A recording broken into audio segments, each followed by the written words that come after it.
आज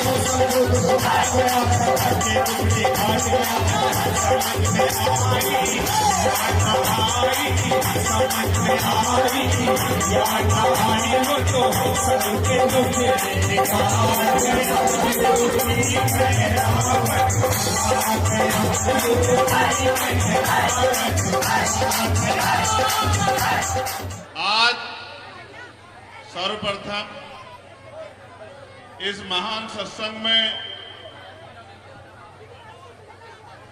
आप लोगों के आग्रह पे मुझे यहां आने का मौका मिला। मैं सबसे पहले इस गांव के और इस क्षेत्र के जितने भी सम्मानित भाई बहन बड़े माएँ तमाम जो पूरे क्षेत्र के लोग आए हैं, मैं उनका बहुत बहुत धन्यवाद करता हूं। साथ साथ सत्संग में आप यहां पहुंचे हैं तो एक जोरदार जयकारा मेरे साथ लगाइए। बोलिए संत शिरोमणि सतगुरु रविदास महाराज की, सतगुरु रविदास शक्ति। बोलिए सतगुरु समनदास महाराज की। और जितने भी संत और गुरु महापुरुष यहां बैठे हैं, इनकी भी जोरदार जय लगाओ एक बार। सभी संतों की, सभी गुरुओं की, डॉक्टर बाबा साहब अंबेडकर, मान्यवर काशीराम साहब, मान्यवर दीनदयाल वाल्मीकि साहब, और स्पेशली महात्मा सतीश दास जी को मैं बहुत बहुत धन्यवाद देता हूं और सतगुरु रविदास जी महाराज से प्रार्थना करता हूं कि उनके संकल्प को पूरा करने की शक्ति सतगुरु महाराज उनको दें। मैं एक नारा गुरुजी सतीश दास जी के लिए भी आपसे उम्मीद करूंगा कि आप उस पर जोरदार जयकारा लगाएंगे। बोलिए गुरु सतीश जी महाराज जी की। अब मैं आपसे आग्रह करूंगा कि आप मुझे सुनो, बैठ जाओ। पहले बैठने नहीं देता था कोई, अब आप बैठना नहीं चाहते, क्या करें क्या करें? जब आप लोग बैठने के सुनने की इज्जत नहीं समझते तो हम क्या करें? हमारा दोस्त भाई, मैं पुनः आग्रह करूंगा ये जो वॉलंटियर बीच में खड़े व्यवस्थित करो। वॉलंटियर का मतलब होता है सिपाही, जवान, योद्धा, जिसके कंधों पे जिम्मेदार दिए थे। ऐसे अरे गहरे को नहीं बनाते वॉलंटियर। और वॉलंटियर को की निगाह तेज होनी चाहिए। वॉलंटियर अपने काम के प्रति जिम्मेदार होना चाहिए, ये उसकी जिम्मेदारी। और इतने लोगों की जिम्मेदारी आपके ऊपर और मेरी भी, समझ रहे हो? तो मैं यहां मेरे साथ पहुंचे बुकाड़िया जी, हमारे जिले के अध्यक्ष जी, भीम आर्मी आजाद समाज पार्टी के भाई नीटू जी, भाई दीपक जी, भाई हिमांशु जी, तमाम साथियों का मैं धन्यवाद करता हूं। और जिस कारण से आज हम लोग यहां इकट्ठा हुए, सत्संग से अलावा एक बहुत बड़ी जिम्मेदारी गुरुजी ने, सतीश दास जी ने अपने कंधों पे उठाई है कि ये क्षेत्र नशा मुक्त हो। इस पे लंबे समय तक हमने काम किया और जब हमने लंबे समय तक इस पे काम किया, जो लोग शराब बेचते थे हमने उनकी शराब बेचना बंद करवा दिया पुलिस से शिकायत करके। तो वो लोग जेल चले गए, जेल से बाहर आए तो जिन लोगों ने शिकायत करवाई तो उनके साथ झगड़ा कर दिया। एक और नई मुसीबत हो गई।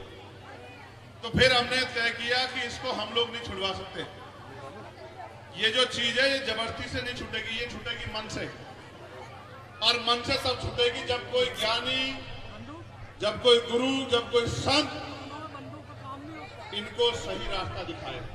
और मैं प्रत्यक्ष गवाह हूं कि स्वामी समनदास जी महाराज जी ने लाखों परिवारों को अंधविश्वास, पाखंडवाद, तमाम तरह की कुरीतियों से बाहर निकाला। मैं इसका प्रत्यक्ष प्रमाण हूं।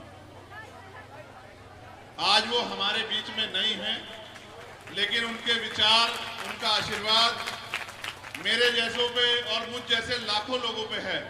मेरे आज भी याद है महाराज जी, कोई सत्संग ऐसा नहीं हुआ जहां गुरुजी ने मुझे फोन ना करवाया और कहा ना हो कि भाई समय से आ जाना। मैं कहता था मैं उनसे क्या कहूंगा, बड़े हैं वो। मैं कभी कभी केरल होता, वो कहते 2 दिन बाद ही कि भाई आ जाना। अब मैं समझता कैसे आऊं।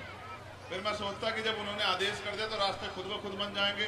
कई बार तो ऐसा हुआ जहां से उम्मीद भी नहीं थी आने की, वहां से भी मैं सत्संग में पहुंच गया, क्योंकि रात में कोहरा होता था, सर्दियों में सत्संग हो रहे थे, कहीं धुंध होती थी। मैं सोचता था भाई धुंध में कैसे जाएंगे, तो ऐसी सारी धुंध ही छट जाती थी। क्या कहते हैं ना, जिन पे संतों गुरुओं का आशीर्वाद होता है उनके रास्ते आसान हो जाते हैं। अब आपके क्षेत्र में सत्संग हो रहा है और इस उम्मीद से हो रहा है कि बहुत सारे घर तो उन्होंने अंधविश्वास, पाखंडवाद और नशे से मुक्ति प्राप्त कर लिए, बहुत सारे बाकी। मैं उनकी बात को अपनी बात के साथ जोड़ते हुए आपसे अपील करता हूं कि वास्तविकता में अगर इस जीवन के असली सुख को जीना चाहते हो तो बुराइयों को छोड़ो, गुरुजी के रास्ते पे चलो, सतगुरु महाराज के रास्ते पे आगे बढ़ो और जो उनका सपना था मानवता कल्याण का, उसको जीवन का सपना मानो। और मैं तो लगातार पार्लियामेंट में भी मैंने कहा, आपने सुना होगा, मैंने पार्लियामेंट में ये बात कही। जब मैंने अपनी बात को रखना शुरू किया तो मैंने कहा कि 600 साल पहले भारत को नहीं, पूरी दुनिया को अगर सबसे अच्छा लोकतंत्र का जो सबसे अच्छा दर्शन है अगर किसी ने दिया तो वो हमारे कुलगुरु सतगुरु रविदास जी महाराज ने दिया। हम ऐसे गुरु की संतान हैं। ये पार्लियामेंट में अमर हो गया है। जब तक पार्लियामेंट रहेगी भारत की, तब तक पार्लियामेंट के पन्नों पे सुनहरे अक्षरों में लिखा रहेगा कि दुनिया में अगर सबसे अच्छा मानवता का दर्शन किसने दिया है तो वो सतगुरु रविदास जी महाराज ने दिया। ये ताकत मुझे किसने दी? ये ताकत मुझे आप लोगों ने दी। आपने मुझे आशीर्वाद दिया, आपने मेरा सहयोग किया, आपके जिलों के लोगों ने जाके वहां मेहनत की, आपके प्रयास से मुझे वहां जीत हासिल हुई और उस जीत के कारण आज आपकी जो आवाज सड़कों पे थी 10-12 साल से, वो पार्लियामेंट में है। और आप ये विश्वास करो, लोग दिन में 8 घंटे, 10 घंटे, 12 घंटे काम करते हैं, 14-16 घंटे काम करते हैं। महान पुरुषों और गुरुओं के आशीर्वाद से मैं 20-20, 22-22 घंटे काम करता हूँ बिना रुके। कभी हिम्मत नहीं हारता, कभी नहीं हारता हिम्मत, और कभी किसी चीज से नहीं घबराता। और आपने देखा भी होगा, कहीं नहीं जाता मैं किसी से कुछ मांगने के लिए। मैं जाता हूं तो बस उनके चरणों में और उनसे आशीर्वाद मांगने के लिए, और साथ साथ ये संकल्प करने की कि हम आपके विचारों पे खड़े रहेंगे। मेरी बात पे आप गौर करना। 600 साल पहले सतगुरु जी ने दर्शन दिया बेगमपुरा राज का। कौन से राज का? जोर से बताओ, कौन सा राज? इस बात को कहने से पहले मैं डॉक्टर बाबा साहब अम्बेडकर की इस बात को आपको याद दिलाना चाहता हूं, क्योंकि ये नई बात है, बहुत दिन पुरानी बात नहीं है। एक बार बाबा साहब अम्बेडकर ने अपने अनुयायियों से कहा कि जाओ अपनी घर की दीवारों पे लिख दो कि हम इस देश के शासक बनेंगे। लोग हंसने लगे कि बाबा साहब कैसी बात कर रहे हैं, घर की दीवारों पे लिख दो। हमारे पास तो घर ही नहीं है, हम पे तो रहने की जगह ही नहीं, तो कौन सी दीवारों पे लिखे? तो किसी ने बात बाबा साहब तक भी पहुंचाई कि आपने जो कल उद्देश्य वो दिया है विचार, उसमें लोग चिंता जाहिर कर रहे हैं। उन्होंने कहा क्या? कि लोग कह रहे हैं कि हम पे तो घर ही नहीं, तो कौन सी दीवारों पे लिखे? तो बाबा साहब अम्बेडकर ने कहा कि भारतीय संविधान में मैंने तुम्हें बराबर के अधिकार दे दिए हैं। तुम पे घर भी होगा, तुम पे बंगले भी होंगे, तुम पे कोठियां भी होंगी, तुम पे गाड़ी घोड़े तमाम साधन संसाधन होंगे। वो दिन दूर नहीं जिस दिन तुम लोग इस देश में शासक बनोगे। लेकिन अब फिर बात सुनो सतगुरु रविदास जी महाराज। उन्होंने 600 साल पहले कहा, ऐसा चाहूं राज में जहां मिले सबन्नु अन्न, और छोट बड़े सब संबसे रविदास रहे पक्ष। जब ये बात 600 साल पहले उन्होंने कही, लोगों ने उनकी मजाक बनाई कि बताओ कैसी बात कर रहे हैं रविदास जी महाराज, राजतंत्र है, राजा महाराजा राज कर रहे हैं, ऐसा कैसे हो सकता है? उन्होंने कहा कि राज ऐसा होना चाहिए कि जहां कोई छोटा बड़ा ना हो, जहां कोई ऊंच नीच ना हो, जहां कोई भेदभाव ना हो, जहां कोई बहुत अमीर ना हो और जहां कोई बहुत गरीब ना हो, जहां किसी बहन बेटी का अपमान ना हो, जहां किसी गरीब को सताया ना जाए, किसी को खाने के लिए अन्न की, तन ढकने के लिए कपड़े की और सर ढकने के लिए छत की दिक्कत ना हो, जहां कोई भूखा ना सोए, जहां कोई प्यासा ना सोए, सब लोग बराबर हो और सब लोग इज्जत सम्मान की जिंदगी प्राप्त करें। ऐसा दर्शन, ऐसा विचार पूरी दुनिया के इतिहास में किसी भी धर्म के किसी भी गुरु संत महापुरुष ने 600 साल पहले नहीं दिया, नहीं दिया। जो बोले सो निर्भय, लेकिन आपने अपने गुरु की बात पे पहरा नहीं दिया। और जो कौम अपने महापुरुषों की बात पे पहरा नहीं देती, उसका भविष्य कैसा होता है आज हम ये देख रहे हैं। और मुझे लगता है कि उसका भविष्य अच्छा नहीं होता। अगर भविष्य अच्छा होता तो आज भी देश में लाखों करोड़ों लोग रोटी कपड़ा मकान के मोहताज नहीं होते। अगर भविष्य अच्छा होता, ये आपके सामने है। और मैं आज आपसे कह रहा हूं, जितना जल्दी हो अपने घरों की दीवारों पे लिख दो कि हमें बेगमपुरा राज लाना है। क्या कह रहा हूं तुमसे? पहले सुनो मेरी बात को। जैसे बाबा साहब ने लिखने कहा था, तब लोगों ने मजाक बनाया। क्या कहा गुरुजी? कि गुरुजी कैसी बातें कर रहे हैं, बाबा साहब कैसी बातें कर रहे हैं, हम कहां शासक बन जाएंगे। उन्होंने कहा मैंने रानी का पेट चीर दिया है, वोट का अधिकार आपको दे दिया, इस वोट के जरिए राजा बनोगे। जो राजा महाराजा है वो भी आपकी गलियों में आपके पैर छूने आएंगे, आपका पैर पकड़ के कहेंगे चुनाव के बीच के आशीर्वाद दे दो चाची, ताई आशीर्वाद दे दो, दादा आशीर्वाद दे दो, भाई आशीर्वाद दे दो, हम भी आपके अपने हैं। जो राजा महाराजा खुद को कहते हैं वो भी आएंगे। ऐसा अधिकार बाबा साहब देके गए। आज मैं आपसे कह रहा हूं, अगर इस देश में इज्जत सम्मान की जिंदगी चाहिए और मानवता का राज स्थापित कराना है तो अपने घरों में लिख दो कि हमें बेगमपुरा राज लाना है। बेगम का मतलब होता है बिना गम का राज, जहां किसी की जिंदगी में कोई गम। अभी मैं ये कहना नहीं चाहिए लेकिन अपने दिल की पीड़ा बता रहा हूं। यहीं बराबर में आते हुए मुझे एक भंते जी मिले, हमारे साथी। वो किसी गांव से गुजर रहे थे, पंचशील का झंडा लगाया था, तो कुछ मूर्ख लोगों ने रोक के झंडा पाड़ दिया और मारपीट की, उनके साथ हाथ तोड़ दिया उनको। और पुलिस बेचारी सत्ता के आगे मजबूर है। तो और डॉक्टर भी शराब पिए बैठा था, उन्होंने जैसा बताया, और डॉक्टर ने भी कह दिया कुछ नहीं हुआ, कुछ नहीं हुआ। दूसरे हॉस्पिटल गए तो प्लास्टर कराया बेचारों ने यहाँ। तो जब वो बेचारे जाते हैं तो ये समझाते हैं सबको कि भाई भगवान बुद्ध के रास्ते पे चलो, अगर आप पे कोई जुल्म होगा तो पूरी दुनिया में रहने वाली बहुत कंट्री आपके लिए आवाज उठाएंगी। मैंने बंते जी से पूछा किसने आवाज उठाई बंते जी? बोले नहीं। तो मैंने कहा इस बात को समझ लो कि जिनका राज होता है उन्हीं का धर्म होता है। पहले राजकाज लाओ, जिस दिन राजकाज आ जाएगा उस दिन आपके धर्म का झंडा भी बुलंद हो जाएगा पूरी दुनिया में। मेरी बात को आप याद रखना। और जिनका राजकाज नहीं होता, आप अपने दिल पे गवाही रख के बताना। सब पढ़े लिखे जिम्मेदार लोग बैठे हैं और इधर भी पढ़े लिखे लोग बैठे हैं। जिन गांव में सदगुरु रविदास जी महाराज की शोभा यात्रा नहीं निकलती है, अगर वो निकालने के लिए जाते हैं, कहने के लिए कि भाई हम निकालना चाहते, तो क्या कहती है पुलिस? क्या कहती है बताओ? हम बताते क्या कहती है? कहती है नई परंपरा नहीं लागू होगी, जिस गांव में नहीं निकलती थी उस गांव में नहीं निकलेगी। बताओ सच है या नहीं है? बताओ। तो यानी कि जिनका राज होता है उन्हीं की शोभा यात्रा भी निकलती। समझे नहीं समझे? तो राजकाज आ जाएगा तो शोभा यात्रा की परमिशन भी मिल जाएगी। राजकाज आ जाएगा तो आपके दुख दर्द भी दूर हो जाएंगे। राजकाज आ जाएगा तो आपके बच्चों को रोजगार भी मिलेगा। राजकाज आ जाएगा तो आपके टूटे हुए घर भी ये बंगले महलों जैसे हो जाएंगे।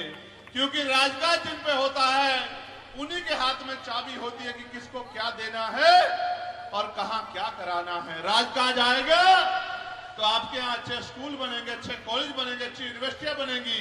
राजकाज आएगा अच्छे हॉस्पिटल बनेंगे। राजकाज आएगा तो जिन पे जमीन नहीं उनको जमीन मिलेगी और बहन बेटियों को सम्मान का जीवन मिलेगा। कोई गुंडा आंख नहीं उठा के देख पाएगा बच्ची की तरफ, किसी माँ की तरफ, किसी बहन की, उसकी खाल उतार ली जाएगी। अगर कोई गुंडा किसी गरीब की बच्ची की तरफ आंख उठा के देखे, कब होगा? जब राजकाज आएगा, और जब तक राजकाज नहीं आता तब तक हरिद्वार में आज ही लौटा हूं मैं वहां से। दरिंदों ने आपकी 14 साल की बच्ची को नोच दिया महात्माओं। मेरा मन भी करता है कि मैं आपकी तरह आपके रास्ते में चल पड़ूं, लेकिन मेरे कंधों पे जिम्मेदारी बहुत है। आप ये काम कर रहे हो, मैं आपका धन्यवाद करता हूं समाज को सिखाने का, लेकिन मैं समाज को महापुरुषों के रास्ते में ले जाकर पैरों पे खड़े करने का काम कर रहा हूं। और मेरा विश्वास है कि आने वाले 10 साल में इस देश में ऐसा ऐतिहासिक परिवर्तन होगा कि आज जिनको जुल्म करके सताया जा रहा है वो इस देश की बड़ी बड़ी कुर्सियों पर बैठे होंगे और उनको इज्जत सम्मान की जिंदगी मिलेगी। राजकाज आएगा तो कुटीर उद्योग लेंगे, महिलाओं को घरों में रोजगार मिलेगा। राजकाज आएगा तो सर पे ईंटें नहीं उठानी पड़ेगी। राजकाज आएगा तो कोलू पे भट्टों पे काम नहीं करना पड़ेगा, किसी बहन बेटी का अपमान नहीं होगा। आपको याद होगा ही बागपत में 1 महीना नहीं बीता, 1 साल नहीं बीता, ये जानते लोग, जानते हो नहीं जानते हो दर्द को, कि जब एक बच्ची कोलू पे काम करने गई थी उसको कोलू में झोंक दिया था गुंडों ने। याद है नहीं याद है आप लोगों को? राजकाज होगा तो इज्जत की जिंदगी होगी। राजकाज लोकतंत्र में वोट से आता है। आपने सबको ताकत देकर राजकाज दिया। जिन्होंने राजकाज में जो लोग बैठे वो लोग अपने घरों में पड़ के सो गए। आज आपका बेटा, आज आपका भाई हिम्मत करके लड़ रहा है। बताओ मदद करोगे नहीं करोगे? बताओ, क्या तो मेरे काम में कमी, बताओ कोई कमी है मेरे काम में? बताओ कहां नहीं अड़ता तुम्हारे लिए? कहानी का और क्या चाहिए मुझसे? हर लड़ाई लड़ता हूं। दिल्ली का टूटा हुआ गुरु घरों, बताओ 66 दिन जेल काटी नहीं काटी? आप बताओ लाठियां खाई नहीं खाई पुलिस की? बताओ सहारनपुर में जब जुल्म हुआ 16 महीने जेल काटी नहीं काटी? बताओ मेरी अपनी लड़ाई थी क्या? बताओ मेरी अपनी लड़ाई थी क्या? कोई एक लड़ाई बताओ मेरी अपनी हो, जितनी उम्र से ज्यादा मुकदमे हैं मेरे ऊपर। एक लड़ाई मेरी अपनी नहीं, एक लड़ाई मेरी अपनी, सारी लड़ाई समाज की है। और इसलिए लड़ाई है क्योंकि अपने लोगों पे, गरीबों पे, कमजोरों पे, किसानों पे जुल्म होते नहीं देख सकता। मैं भी आंख बंद कर सकता हूं, लेकिन अगर मैंने आंख बंद की तो जो आग घर के बाहर लगी है वो घर के अंदर आ जाएगी। मेरी बात को आप याद रखना, इस बात को भूल मत जाना जो मैं कह रहा हूं। आग घर के अंदर आ जाएगी। आज तो उनको पता लग गया कि इनके पास रखवाला है। अगर उनको एहसास हो जाएगा इन पर रखवाला नहीं है तो थाने कचहरियों में तुम्हारी सुनवाई नहीं होगी। मेरी बात को आप याद रखना। आज तो उनको एहसास है। अभी आप बराबर मुजफ्फरनगर में बताओ घुड़चड़ी रोक के बेइज्जत किया नहीं कि? आप लोग बताओ भाई कौन सा गांव है वो बुकाड़े जी? मडकरीपुर में बताओ गुंडागर्दी किया नहीं कि? बताओ आपके साथ। बताओ मेरठ के रसूलपुर में गुंडागर्दी किया नहीं की? तब कह रहा हूं ये तब है जब उनको पता है कि इनका लड़ने वाला है, इनका लड़ाकू। मगर फिर कह रहा हूं थोड़ी सी ताकत बढ़ा दो मुजफ्फरनगर वालों। लिख के कहता हूं खून का कतरा कतरा भी आपके काम आएगा। मेरी बात को आप याद रखना। आदमी पेट के लिए जीता है, पेट के लिए 4-4 गोली खाई है, कभी पीछे पलट के नहीं देखा। बताओ गोली खा के डरा क्या कभी? आदमी सब पेट के लिए करता है। ये पेट भी आपका, सब कुछ आपका, आपके सहारे हूं। लेकिन वजन देख कह रहा हूं, मेरी माए बहने बैठी है सत्संग में खड़े होकर, झूठ नहीं बोलता मैं। इतिहास गवाह है कि मैंने झूठ नहीं बोला। जब तक मेरे शरीर में लहू का आखिरी कतरा है, आखिरी सांस है, मैं आपके आंसू पोंछने के लिए लड़ता रहूंगा। मेरी बात को आप याद रखना। अब फिर कह रहा हूं ये माए बैठी हैं, कब तक इस देश में जुल्म जाति सहती रहोगी? क्या गरीबी में पैदा होकर गरीबी में मरने के लिए पैदा हुई हो दुनिया में? आप बताओ कितनी महिलाओं ने हवाई जहाज में सफर किया? बताओ कितनी ने हेलीकॉप्टर में सफर किया? बताओ कितनी ने रेलवे के एसी के डब्बे में सफर किया? तुम बताओ, हाथ उठाओ जिसने हवाई जहाज में सफर किया। बताओ जिन्होंने हेलीकॉप्टर में सफर किया। क्या है तुम्हारी जिंदगी? गरीबी में पैदा होकर गरीबी में मरना, जुल्म सहना। क्योंकि हम इंसान नहीं है क्या? क्या हमें पैदा करने वाली माँ को दर्द नहीं होता जब हमें मारा जाता है? जब हमारी बच्चों को बेइज्जत किया जाता है, क्या हमें तकलीफ नहीं होती? क्या हम इज्जत नहीं रखते हैं? सब रखते हैं हम। लेकिन क्योंकि अभी आपको अपने पराये का एहसास नहीं है, इसलिए जुल्म हो रहा है। ये दिन आप मेरे साथ खड़े हो गए, गुंडागर्दी करने वालों के पांव गांव से लेकर दिल्ली तक अगर ना कांप जाए तो मेरा नाम चंद्रशेखर आजाद नहीं। मेरी बात को आप याद रखें। जिस दिन आप मेरे साथ खड़े हो गए, प्रधान से लेकर प्रधानमंत्री तक जिसकी बनने की इच्छा होगी वो आपको सुबह आके नमस्कार क्या करेगा, जय भीम क्या करेगा। मेरी बात को आप याद रखना, गांव से लेकर वहां। जिस दिन आपने एहसास करा दिया कि हम अपने भाई के साथ खड़े हैं, और मैं महाराज जी का धन्यवाद करता हूं। गध और घोड़ों में बहुत कम फर्क होता है। नाल ठुकवाने से गधे घोड़े नहीं हो जाते, घोड़े घोड़े होते हैं, गधे गधे होते हैं। मैं महाराज जी का उनसे आग्रह करूंगा कि अब वो इस तपस्या को त्याग दें। आपके पैरों में सूजन आ गई। मैंने महात्मा सतीशदास जी के मुंह से जो बात आज तक सुनी है, मैं आपको सच कह रहा हूं, वो सारी बात सच साबित हुई है। सतगुरु जी का ऐसा आशीर्वाद है इनके ऊपर। मैंने जितनी बात सुनी, उन्होंने मुझे चुनाव से पहले कह दिया कि 1,50,000 ज्यादा वोटों से जीतेगा। मेरी बात को भी याद रखना। ऐसा आशीर्वाद महापुरुषों का इनके ऊपर है कि इनकी कही बात पत्थर की लकीर जैसी हो जाती। मैं इनसे कहना चाहता हूं, आपका जीवन हमारे लिए अमूल्य है। बहुत कम ऐसे संत गुरु होते हैं जिनकी वाणी में महापुरुषों का आशीर्वाद होता है। आप ये काम मत करो, धीरे धीरे छूट जाएगा समाज से, नशा भी छूट जाएगा। लेकिन अगर आपको कुछ हो गया तो हम फिर कहां जाएंगे? ऐसा मत करो। आप बढ़िया स्कूल चला के समाज को जागरूक करने का काम कर रहे हो। मेरे आपसे आग्रह है, हम सब लोग आपके बच्चे हैं, शिष्य हैं, आप अब इस काम को त्याग। भाई आप लोग भी मेरे साथ रिक्वेस्ट करो कि अब इसको, अब आज के सत्संग के साथ इसको खत्म कर दो, तपस्या को करो। भाई जोर से कहो इनसे कि ये ठीक नहीं है। जान को जो, इसका उदाहरण बताऊंगा मैं आपको याद है 2 अप्रैल 2018 आंदोलन हुआ, मैं जेल में था। तो मैंने जब जुल्म हुआ तो हम क्या करें, दर्द तकलीफ हुई, जेल से कुछ नहीं कहा, मैंने भूख हड़ताल शुरू कर दी। 8 दिन हो गए मुझे भूखे प्यासे रहते। मेरे बड़े भाई साहब आए, मुझसे कहने लगे, भाई चंद्रशेखर, मैं तो सोचता था तुम बहुत विद्वान व्यक्ति हो, तुम तो बड़े मूर्ख आदमी हो। तो मैंने कहा कैसे जी? बोले कि जो काम सरकार चाहती कि आदमी मर जाए और तुम खुद ही भूखे प्यासे रह के मरना चाह रहे हो, तो जब अगर तुम्हें कोई मारेगा तो किसी पे दोष आएगा, किसी को सजा होगी, और तुम खुद ही मर जाओ तो उनका तो कांटा भी निकल जाए, उनका काम आसान हो जाए, तो तुमसे बड़ा मूर्ख कौन होगा? तो हमने कहा क्या कहने का मतलब है कि जिंदा रह के लड़ सकते हो, भूखे प्यासे रह के मर के नहीं लड़ सकते। इस देश में किसने भूखे प्यासे रह के कोई लड़ाई नहीं जीती है, खा पी के लड़ाई जीती है।